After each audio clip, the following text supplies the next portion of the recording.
Hello, everyone. Welcome back to 1000 Manga Recap.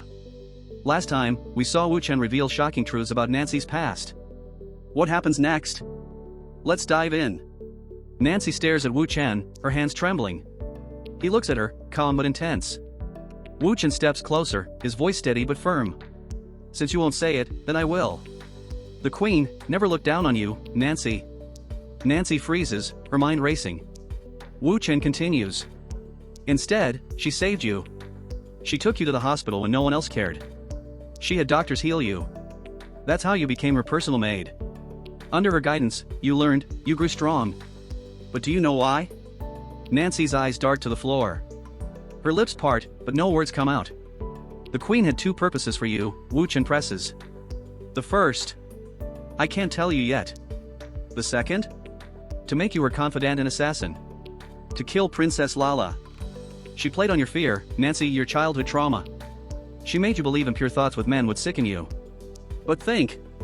Has it ever happened? Nancy shakes her head, trying to hold back tears. Her voice cracks. No! No, she wouldn't lie to me. Wu Chen steps even closer, his eyes piercing hers. Didn't you feel it just now? That spark? That's no sickness, that's natural, Nancy. You've been lied to. Test it yourself. Touch me. See if the so-called impurity makes you sick. Nancy's cheeks burn red.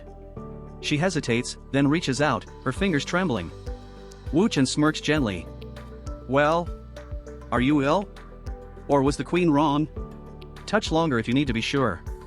Nancy pulls back, her eyes wide, overwhelmed. Her voice is barely above a whisper. She lied to me. The Queen lied to me. Nancy grabs a nearby weapon, her expression twisting between guilt and determination. Princess Lala is leaving for Beld tomorrow, she says quietly. To inspect Osman Pharma, a company with royal ties. Don't let her go, Wu Chen. Please, protect her. Wu Chen's eyes narrow. And you? What are you planning? Nancy's hands shake as she raises the gun. Tears stream down her face. I've betrayed her. The Queen saved me, and I've betrayed her. I don't deserve to live. Before Wu Chen can stop her, the gunshot rings out. Wu Chen kneels by Nancy, his hands clenched into fists. His voice trembles with emotion. Silly girl. This isn't betrayal. You've been used. You didn't even know her true purpose for taking you in.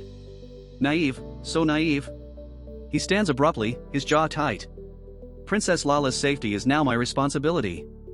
The Queen and that doctor, they've crossed a line they'll regret. Princess Lala opens a door to find Wu Chen standing there. She blinks in surprise. Mr. Wu? What brings you here? Wu Chen doesn't waste time. Your Highness, are you heading to Belgium to inspect Osman Pharma? Lala nods. Yes. Is something wrong? If I told you the company has problems and your trip would be dangerous, would you still go? Wu Chen asks, his tone sharp. Lala straightens her shoulders. A country's heir cannot fear danger, Mr. Wu.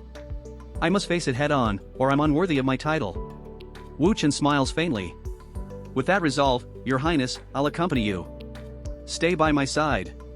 Always. Osman Pharma headquarters.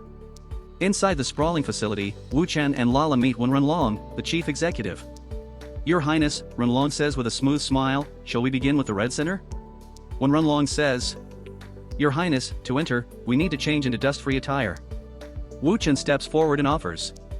Let me help you change, Your Highness.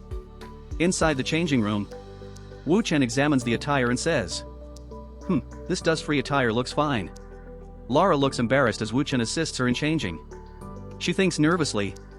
Mr. Wu is so close, I can feel his breath. When Renlong, rejoining them, says, The princess can look around freely, but please don't touch anything. If you have any questions, feel free to ask me, regardless of whether the Highness understands or not. Lara, inquisitive, asks, Is there only one Red Center? When Renlong replies, Of course, Your Highness. Establishing a Red Center costs a lot, and without approval from the Royal Treasury, no one else could afford to build one. He continues, If the Highness has no further questions, shall we head back to the office to talk in depth? Lara nods. Fine, let's head back to the office. Wu Chen says, Your Highness, it would be best if I helped you change. Back in the changing room, Wu Chen begins assisting Lara again, undressing her protective jacket. Lara, blushing, says shyly, "Mr. Wu, there was no problem putting it on, so there should be none when taking it off." Wu Chen smiles and replies, "In our country, we have a saying, better safe than sorry." Lara stammers, Mr. Wu, I need to use the restroom." Wu Chen, composed, responds, "Alright, I'll take you." Lara, shyly, "Mr. Wu, wait outside for me. If I need anything, I'll call you." 6 to 7 minutes pass. Wu Chen thinks to himself, "It's been a while. Why hasn't she come out?" He knocks on the door and says, "Your Highness, are you ready? If so, please respond." Receiving no response, Wu Chen breaks the door open and shouts, "Your Highness." Wu Chen bursts into the restroom and finds Lala collapsed on the floor. The air is thick, oppressive. Poison gas. Wu Chen mutters, covering his mouth. He scoops Lala into his arms. Damn it. They knew exactly where she'd be. This whole place is a trap. His eyes burn with fury. "Dr. Wuin, this ends now." Through quick thinking and strategic planning, Wu Chen reset the time. He presents evidence to Lala, showing Dr. Wuin's betrayal. Lala's voice is steely. "Arrest him." Dr. Wuin panics. "You can't do this. Only the queen or the king has that authority." Wu Chen steps forward, his voice low and deadly.